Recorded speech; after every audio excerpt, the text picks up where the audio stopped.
বলছি আমার যে হচ্ছে পাথর ছিল, পাথরটা অনেকটা ছোট হয়ে গেছে, ওইখানে ফটো করেছিলাম। ডাক্তারবাবু বলেছিল, ডাক্তারবাবু বলেছিল যে না হচ্ছে অনেকটা কমে গিয়েছে।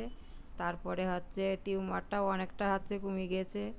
আর হচ্ছে সিস্ট ছিল, ওটাও হচ্ছে কমে গিয়েছে। ওটা বলছে একদমই ভালো হয়ে গেছে, ওটা উঠেই নি ওইখানে। আর হচ্ছে তোমার এখন জ্বালা যন্ত্রণা কিছুই নেই। এখন সমস্যা হচ্ছে আমার গা হাত পায়ে বল পাইনি। আর ওই যে তলপেটটা একটু যন্ত্রণা করে, শুলিয়ে যায়, আর হাতে পায়ে বল পাইনি, চিনচিন করে। এই তো আমার শরীরের অবস্থা, তাছাড়া আমার আর অসুবিধা কোনো কিছুই করে না।